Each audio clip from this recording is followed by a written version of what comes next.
राधे राधे, जय माता की भक्तों। आप सभी का स्वागत करती हूँ स्पिरिचुअल ज्ञान साधना में और आप सभी से अनुरोध करती हूँ कि स्पिरिचुअल ज्ञान साधना को सब्सक्राइब कर लीजिए और बेल आइकन को प्रेस कर दीजिए ताकि आपको नई नई वीडियोस का नोटिफिकेशन मिलता रहे। भगवान जगन्नाथ स्नान करने के बाद अपने बड़े भाई बलभद्र और बहन सुभद्रा सहित बीमार हो जाते हैं। इसे भगवान की ज्वर लीला कहा जाता है। अब 15 दिन तक वे एकांतवास में रहते हैं। इस काल को अनवसर काल कहा जाता है।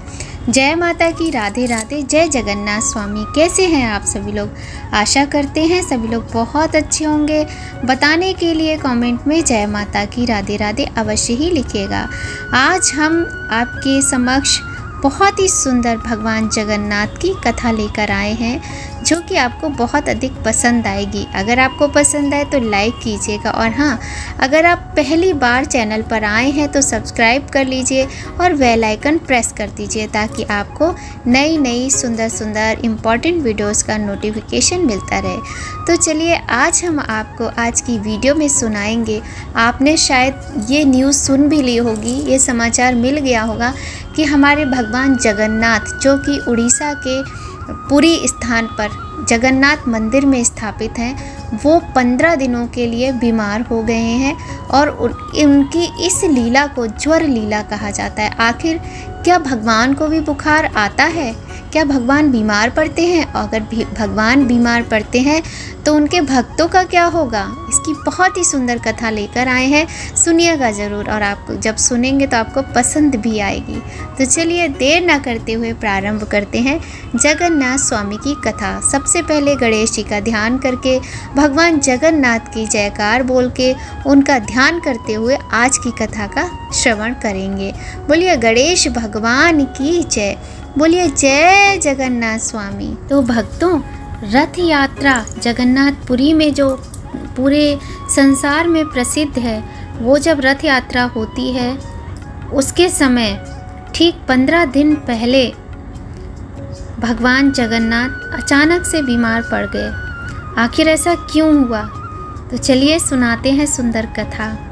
उड़ीसा प्रांत के जगन्नाथपुरी में एक भक्त रहते थे जिनका नाम श्री माधव दास जी था।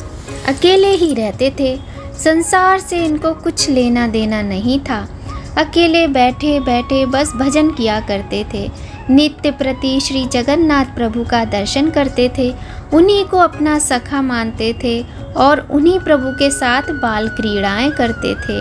कहने का तात्पर्य है कि उनको चारों तरफ अगर कुछ दिखाई देता था तो सिर्फ भगवान जगन्नाथ के साथ अनेक लीलाएं किया करते थे। कहा जाता है कि प्रभु इनको चोरी करना भी सिखाते थे। भक्त माधव दास जी अपनी मस्ती में मगन रहते थे। एक बार माधव दास जी को अतिसार यानी उल्टी दस्त का रोग हो गया और वह इतने दुर्बल हो गए कि उठ बैठ नहीं सकते थे, परंतु फिर भी जब तक इनसे बना ये अपना कार्य स्वयं करते रहे और सेवा किसी से लेते ही नहीं थे। कोई कहे भी कि महाराज जी हम कर दें आपकी सेवा, तो कहते नहीं, मेरे तो एक जगन्नाथ ही हैं, वही मेरी रक्षा करेंगे। यदि मुझे स्वस्थ होना होगा तो वो ही मेरा इलाज करेंगे।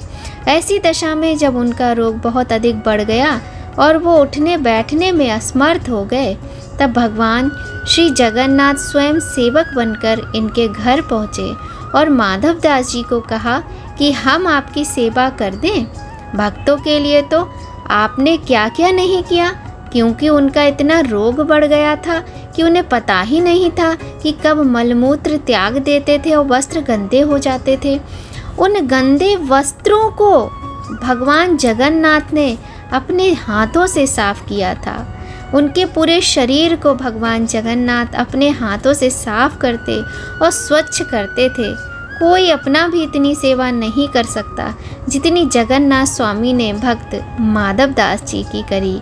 ऐसे हैं हमारे भगवान जगन्नाथ। जब माधव जी को होश आया तब उन्होंने तुरंत पहचान लिया कि ये तो मेरे प्रभु ही हैं। तब एक दिन श्री माधव दास जी ने पूछ ही लिया, प्रभु कि आप तो त्रिभुवन के मालिक हो, स्वामी हो, आप मेरी सेवा कर रहे हो। आप चाहते तो मेरा रोग भी दूर कर सकते थे, रोग दूर कर देते तो ये सब करना ही नहीं पड़ता।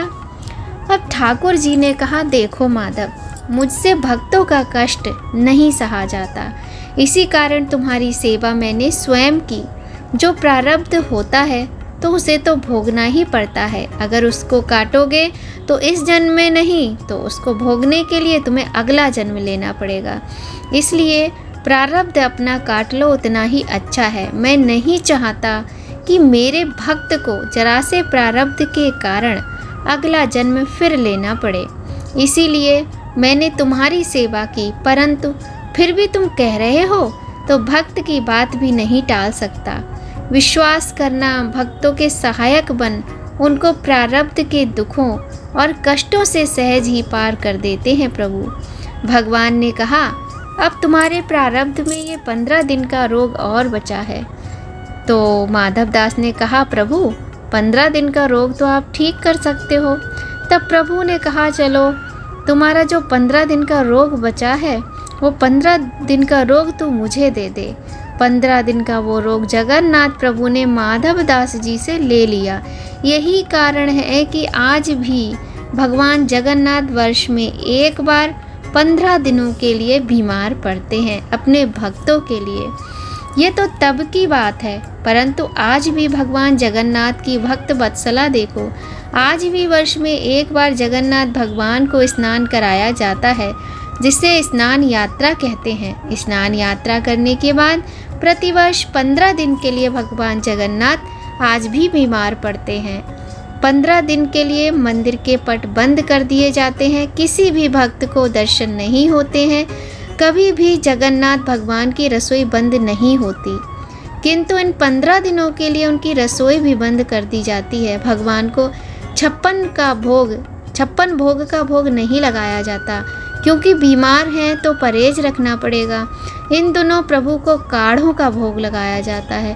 15 दिन भगवान जगन्नाथ को काढ़े का भोग लगाया जाता है। आयुर्वेदिक जड़ी बूटियों का भोग लगाया जाता है। जगन्नाथ धाम मंदिर में तो भगवान की बीमारी की जांच करने के लिए हर दिन वैद्य भी आते हैं। काढ़े के अलावा फलों का रस दिया जाता है, रोज शीतल लेप किया जाता है और बीमारी के दौरान उन्हें फलों का रस एवं छेना आदि का भोग भी लगाया जाता है। रात्रि शयन से पहले मीठा दूध अर्पित किया जाता है।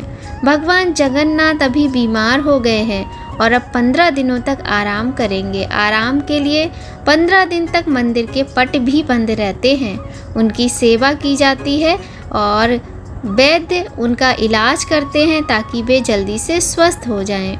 जिस दिन वे पूरी तरह से स्वस्थ हो जाते हैं उस दिन जगन्नाथ यात्रा निकलती है, जिसके दर्शन हेतु असंख्य भक्त उमड़ते हैं। खुद पे तकलीफ लेकर अपने भक्तों का जीवन सुखमय बनाएं, ऐसे तो सिर्फ मेरे भगवान जगन्नाथ ही हो सकते हैं। जगतों नाथ जगन्नाथ अर्थात जो जगत का नाथ अर्थात स्वामी है, वही तो हमारे प्रभु जगन्नाथ हैं। प्रेम से बोलिए जय जगन्नाथ। नारायण सभी का कल्याण करें, सभी सदा प्रसन्न रहें, खुश रहें, स्वस्थ रहें। तो ये थी आज की अति सुंदर कथा भगवान जगन्नाथ की। और आप सभी जानते ही होंगे कि पुरी में, उड़ीसा के पुरी में भगवान जगन्नाथ स्वामी का मंदिर है, भव्य मंदिर। और कहा जाता है ये वो मंदिर है, यहाँ भगवान के सीने में आज भी उनका हृदय धड़कता है। डॉक्टर्स ने कई बार यहाँ पर आकर जांच की है और वो जांच अंधेरे में होती है और भगवान के सीने में आज भी उस हृदय में धड़कन है। भगवान सजीव माने जाते हैं। जहाँ जगन्नाथ स्वामी का मंदिर है, उस मंदिर में जहाँ जगन्नाथ भगवान की जो मूर्ति है उनको सजीव माना जाता है। कहते हैं आज भी उनका दिल धड़कता है, आज भी वो अपने भक्तों की तरह तरह से रूप बदलकर सेवा करते हैं और बहुत ही दयालु, बहुत ही कृपालु हैं हमारे जगन्नाथ स्वामी। तो जगन्नाथ भगवान की ये सुंदर कथा सुनी। अगर आपको कथा अच्छी लगे तो आप लाइक अवश्य कीजिएगा। परमात्मा ऐसे विलक्षण हैं, सारे नियम छोड़कर उन्हें चोरी में आनंद आता है। भगवान की लीलाओं में अनंत प्रेम छुपा है जिन्हें हमें हृदय से देखना चाहिए। और भगवान की हर कथा हमें कुछ ना कुछ सिखाती है। यही देखिए ना, जो पुरी का जगन्नाथ मंदिर है वहाँ कितने आश्चर्य की चीज़ें हैं। किसी दिन वीडियो में हम लेकर आएंगे।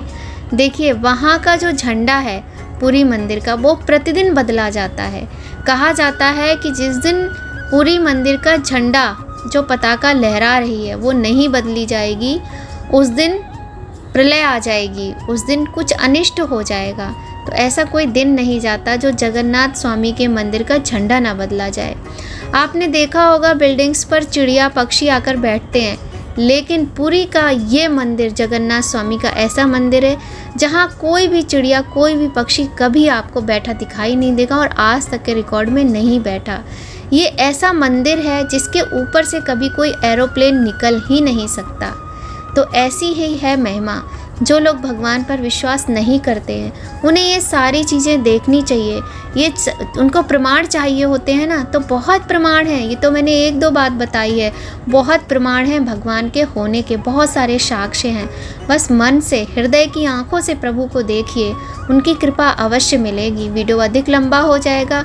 बहुत सुंदर जानकारी लेकर आएंगे बहुत जल्द नया वीडियो में जगन्नाथ स्वामी की। उसमें हम भगवान के जो इस मंदिर के आश्चर्य हैं उनकी भी बात करेंगे। भगवान को 108 घड़ों के ठंडे शीतल जल से स्नान कराया जाता है और गर्मी और सर्दी की वजह से प्रभु बीमार पड़ जाते हैं। और बीमार क्यों पड़ जाते हैं इसकी कथा हमने जान ली, अपने भक्तों का दुख हरने के लिए। तो भगवान जगन्नाथ स्वामी की कृपा आप पर, अपने भक्तों पर, हम पर, सभी पर सदा बनी रहे। प्रभु सभी की रक्षा करें, ऐसी कामना के साथ इस वीडियो का यहीं पर एंड करते हैं। मिलते हैं आपसे नई वीडियो में नई जानकारी, नई कहानी के साथ। जय माता की राधे राधे कमेंट में अवश्य ही लिखिएगा। जय जगन्नाथ स्वामी, जय माता की राधे राधे।